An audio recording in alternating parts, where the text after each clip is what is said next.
जो काही ऑर्डर केलेली आहे ती ऑर्डर इतकी धक्कादायक आहे व इतकी भयंकर आहे. ती ऑर्डर मी तुम्हाला एका मिनिटात जो त्यातला मेन कोट आहे मान्य न्यायाधीश जोशी साहेबांनी केला तो मी वाचून दाखवू इच्छितो.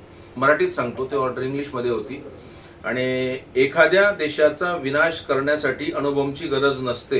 त्या देशाच्या शिक्षण व्यवस्थेत खोलवर भ्रष्टाचार रुजवणेच पुरेसे असते.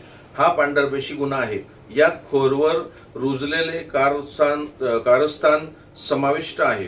यात उच्च पदावर कार्यरत असलेल्या व्यक्तींना जर संरक्षण मिळाले तर पुरावे आणि कार्यालयीन पुरावे देखील नष्ट करू शकतात. त्यामुळे या सर्वांचे बेल रिजेक्ट करत आहोत. सर्वात महत्वाचं नाशिक सत्र न्यायालयाने अजून एक गोष्ट नोंद केलेली आहे. ती मराठीत त्यांनी सांगितलेली आहे की ज्ञानाची मंदिरे असणाऱ्या पवित्र शाळेच्या प्रांगणात जेव्हा गुन्हेगारी कृती घडते तेव्हा केवळ त्या वास्तूची पवित्रता नष्ट होत नाही तर भावी पिढीच्या चारित्र्याचा आणि पर्यायाने राष्ट्राच्या भविष्याचा पाया ढासळतो. म्हणजे किती भयंकर म्हणावं आहे. अतिशय भयंकर.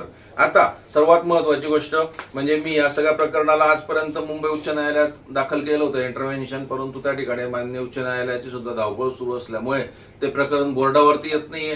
त्यामुळे मला नाईलाजास्तव आता हे सर्व प्रकरण मान्य सर्वोच्च न्यायालय दिल्ली येथे PIL मला फाईल करतो आहे. या PIL मध्ये 2000 जो संदर्भ मी घेणार आहे की 2016 मध्ये पश्चिम बंगाल येथे असाच एक पद्धतीचा जो आता शालार सायडीचा घोटाळा आलेला आहे त्याच पद्धतीचा बनावट शिक्षक भरतीचा घोटाळा 2016 साली घडलेला होता. तर त्यात पश्चिम बंगाल सरकारने पश्चिम बंगाल उच्च न्यायालयाने एक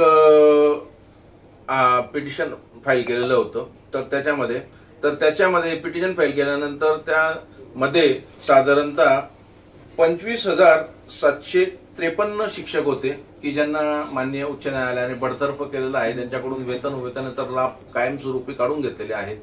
त्याच्यामुळे मी या निकालाचा आधार घेऊन PIL फाईल करतो आहे. त्यानंतर जेवढे शिक्षणाधिकारी आहेत त्यांच्या बाबतीमध्ये सुद्धा आजपासून त्यांनी जितकी ताकद लावायची तितकी ताकद लावावी. माझी त्यामध्ये काही अडचण राहणार नाही.